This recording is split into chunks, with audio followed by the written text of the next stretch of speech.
Makade muri Zimbabwe kusangana zvekare pano pachivhitivhiti chenyu zimejidi patinokupa nyaya dzinopisa zuva nezuva naizvo zvinyata tinayo pano inyaya yekutopisa yatoda kuti tikupei mugonzwa kuti zvii zviri kumboitika munyika yeZimbabwe.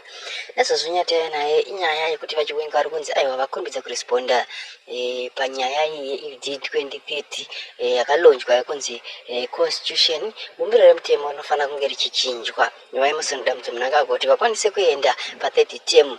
Izvo zvinova zvinhu zvasimudza maziso nemisoro yevanhu kuti vagoda kuzama kuona kuti zvii zviri kumboitika munyika. Naizvozvo panapa parikutaurwa kunzi vakurumbidza kuresponda nyaya iyoyo. Naizvozvo source iri close kuna vachiwenga ikoko parikutaurwa kunzi ivo havasi kuratidza kana defeat, havasi kuratidza kuti vakundwa, vatoratidza kuti aiwa ndipo parikutotanga next move yavo. Saka hazvina kutomira mushe muri Zimbabwe, munyika yeZimbabwe. Zviri kutaurwa zvekare kuti mamembers mamwe anoshandidzana navaemasonda Mnangagwa anova vari pedyo futi vanenge vachishwedzera 2030 vari kuratidza kuti vakutonosarinda nekuti vaona vega kuti chibaba ichi chibaba chane strategy yakaipa yacharonga kuti chinge chichibvisa vanhu. Naizvo muri Zimbabwe asiuzikanwa kuti strategy ichange ichibudikira nedivi ripi, kuti kumasoja kana kuti ndekupi kuchange uchibudikira nedivi nestrategy iyoyo. But zviri kunzi mukomana iyeye anonzi Constantino Chiwenga haapotse kana aronga zvinhu zvake, anoita nemazvo. Naizvo muri Zimbabwe nyaya ndikudziye panapa ndikumbira kuti mugotodza zvamunofunga panyaya iyi. Takuenda ku liberation struggle. Thank you. Maswera sei vana ve Zimbabwe pa the liberation struggle.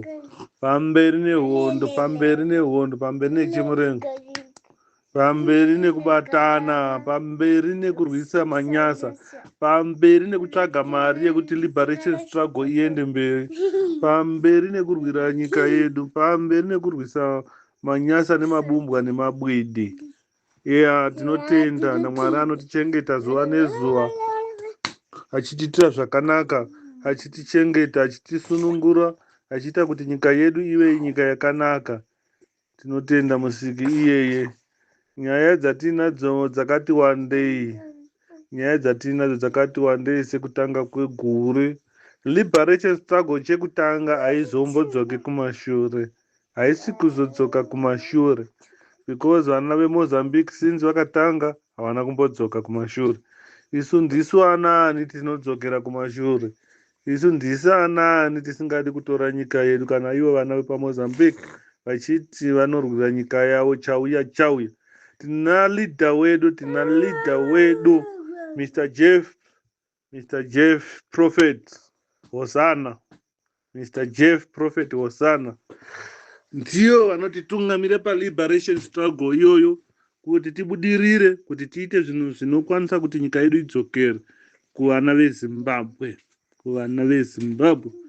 Vakachatumwa naMwari kuzotungamirira. Mwari anotuma madoctors, mascientists, engineers, maprofita, vaparidzi, varimi.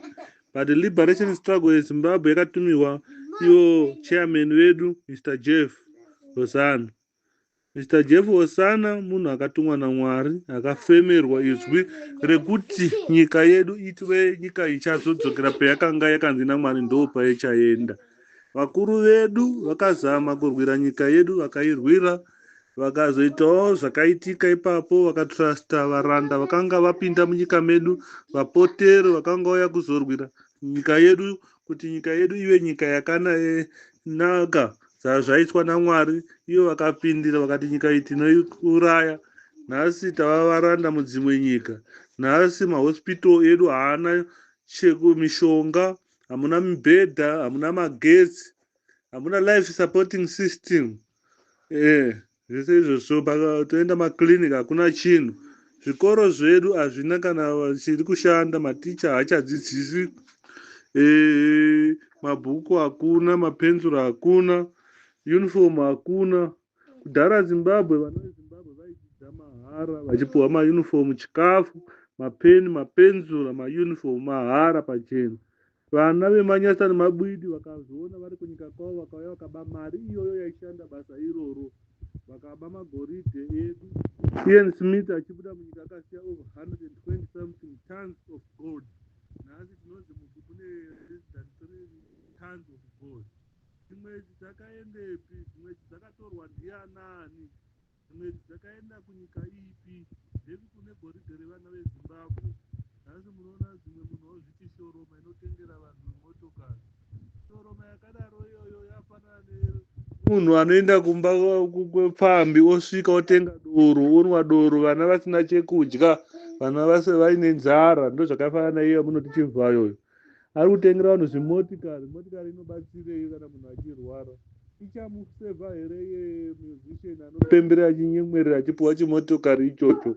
Tinovimba kuti maZimbabweans dai vakapiwa dzimotokari dzovadzitengesa vaise mari idzodzo kumahosipitari nekuzvikoro, kuti vanotora vachifamba nemotokari idzi.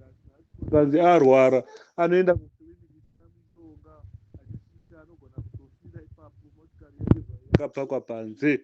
Tinoti vana veZimbabwe tichiona vanhu tichivatera tichivasapota pamasocial gathering avo ese. Those people must be boycotted. Jakarta, ana Zakaria, ana Nicholas Zakaria, ana Macheso. We must boycott those people.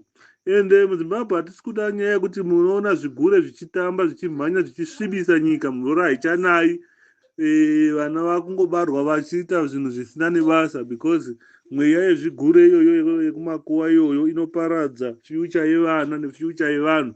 Sezvakaita kwavo kuMalawi nekuZambia hakuna kana chinhu. Kune vamwe mapenzi anoteera anonzi Nelson Chamisa akanga achivanyebera kuti hanzi HH kuZambia uko chibaba.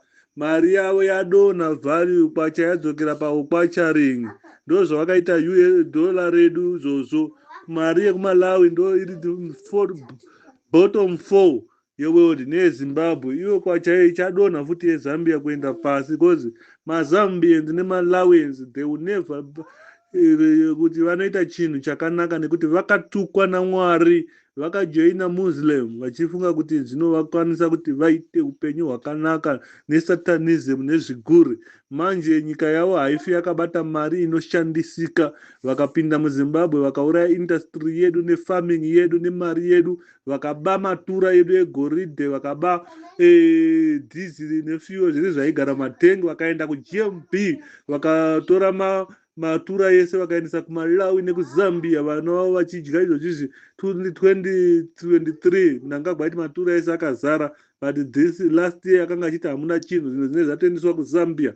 So ndo zvinhu izvozvo izvozvi makomo edu adaidza maChina kuti vachere makomo vedu kuti vanovaka mabridge kunyika kwavo. Iwo achiaka kachibridge kakaora kari pambudzi apo kwavari kuti Bhabharasu ako kari pagwa. Hatidi kana ukaona, but chakascrape kachinhu ikako. Tovaka bridge nemusoro, hatiti tsvina yari kutora 180 million. PaBritain yakagadzira chinhu chakanaka kupfuura ichocho 10 million pounds. Iyo 180 million iri kugadzira mbara yeBarabhas iyo yaBarabhas uyu. Barabhas uyu ndiye anonyepa zita rake, anozviti Bhabharas nembanje dzaanobhema. Anoita zvinhu zvakaipa achibarirwa kuZambia kumumbwa uko, achiuya achizviti muZambia muZimbabwe, achiuya nehama dzake ana Tagwire nana Chivhayo, achiuya nanayo hama dzavo vana Chamisa, vana Job Scala, vana Tendai Biti, vana Tirimvos, vachiuya vana Tsenengo, vana Shabango, vachiuya kuzoparadza upenyu hwemaZimbabweans. Ndo zvetiri kutaura kuti izvozvo tinoda kuti tizvimise gore re2025. Hapana kana zvakadaro zvicharamba zvichienderera mberi. Nguva yapera, mikana wavo wekuba wapera. But Zimbabwe ngavagare vaziva kuti havafu vakaipedza. Varungu vakaiba for over 80 years vakatadza kuipedza. Ivo vane 44 years vachiiluta half kubva kumabhosi avo. Tinoti pasi nemanyasa, pasi nemabwidi.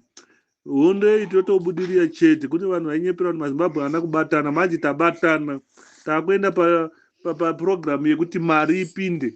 Mari ichatowanika chete yekuti tiende kuZimbabwe. No matter unozvida kana kuti hauzvidi, no matter unofunga zvepolitics or zvemapolitical parties.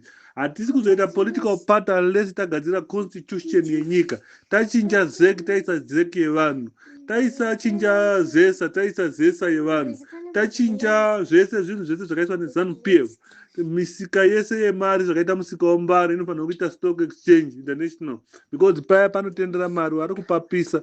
Ukazwa nzvimbo yese inopiswa neZANU-PF inenge ichiita mari, ndo madestroy ari kuita economy. Chigure chese chinopisa chinhu chese chaona, ndo unhu hwavo mazvigure ivavo. Vakapisa mines, vakapisa mafarm, vakapisa maindustry, vakupisa masmall industry emaZimbabweans, vachiti maZimbabweans vasafe, vakatipusha munyika medu kuti tibude tiye kuSouth Africa nedzimwe nyika dzakasiyana siyana kuti tivatumire mari, valute mari iyoyo, vakuona maZimbabweans semaslave. Hatifaniri kuramba tiri maslave tiri muSouth Africa nemuBotswana nemuZambia nemuNamibia nekuUK nekuUSA.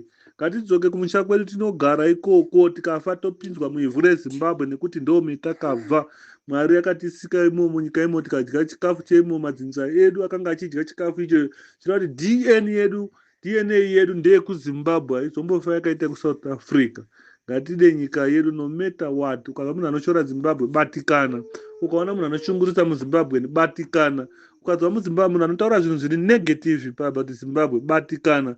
Ngatite positive mind yatatakaita kudhara. Ngatisiya nyaya kuti maZimbabweans anoda izvo zvakashata chaizvo. This is stereotype yakagadzirwa nana Jonathan Moyo weZANU-PF kuti vazive kuti maZimbabwe hawana kubatana, maZimbabwe havagoni kuita chinhu chimwe, maZimbabwe vanoshandiswa, maZimbabwe vakapusa, maZimbabweans maslave. Iwo mawedzi avo ese ndatiabvise nezita ramambo Jesu Kristu.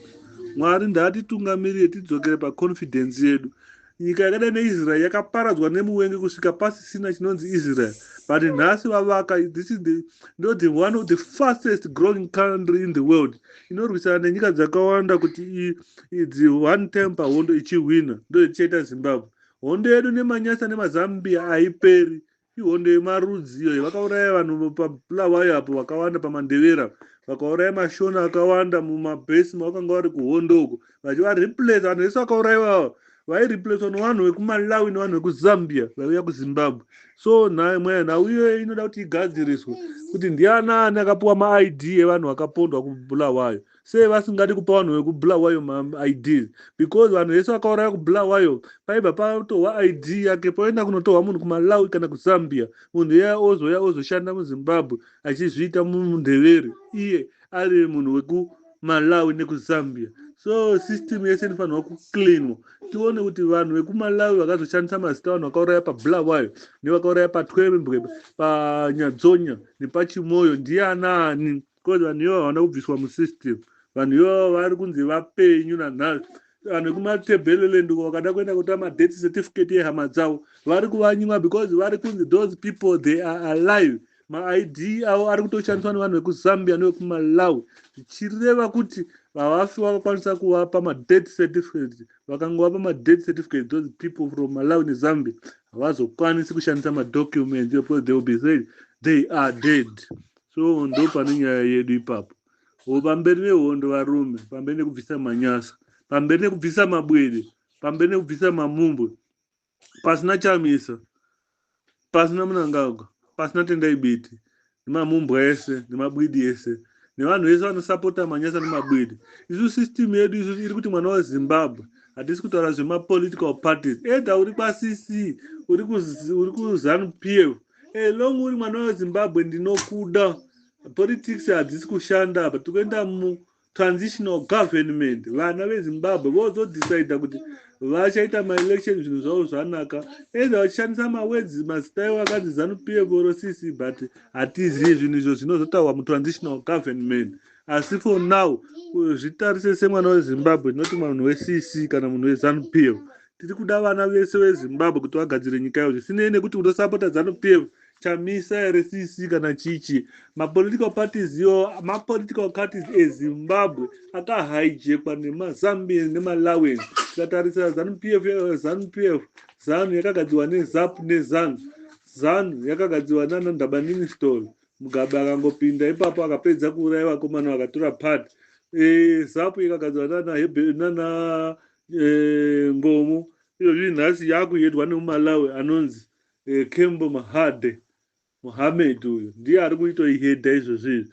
Ndichireva kuti vanhu vese vekubulawayo vari kunzi vari kumirirwa nemumalawi, vanhu vemashona vachinzi vari kumirirwa nayo mumozambique anonzi chiwenga uyu, because ndiye anonzi akamirira mazimbabwe. Mumbwa uyo ndiye anonzi ari kutonga nyika, because pamavice president zvinochireva kuti mashona munofanira kumirirwa nemunhu ari mushona, mandevere momirwa nemunhu ari mundevere kuitira mainterest. Ndo basa remavice president ezimbabwe.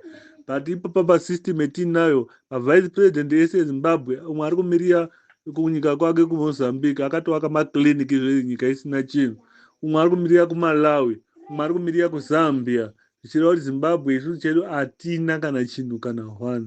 And the reason why vamwe vanofunga kuti chiwenga mumozambique tokunonga tiine mistake iyo nekuti baba mugabe akasvikira kumozambique, baba macheso akasvikira kumozambique, macheso anoshandisa surname yekumozambique yekuti machiso, but iye ndewe kumalawi. Ndo zvogononga zviri pana chiwenga. Toda kumboti chairman wambotibatsira nekuongorora chiwenga is he a Mozambican or is a Malawian, because family yake yanga iri too close kune family yamugabe, zvichireva kuti sometimes chiwenga ari baba ake akazoba ID, hamene zvavanonga vakaita kumozambique uko voba ID vozouya vachiti mozambique vari munhu wekumalawi. The most place inogononga yakaoriginata baba chiwenga inenge iri yekumalawi, but vakagara mumozambique vakatora maids emozambique sezvinongoita manyasa vakazouya muzimbabwe. Kandira kuti chairman wambonyatsa kubheka ipapo ndo vanogona kudzikudubura nyaya idzi. Tizwa kuti chiwenga muzimbabwe mumozambique here kana kuti mumalawi. Tinoda kuti chairman ambotitsvagira iyo mashoko iyo. Ndiri kumbirawo chairman mutitaridzirewo kuti muzwe kuti chiwenga mumozambique here kana kuti mumalawi, because the most place yaari like kunga achibva nechigaro chainacho anofanira kunge achibva kumalawi. Ndatenda, ndatirare munyasha, ndarare muidi.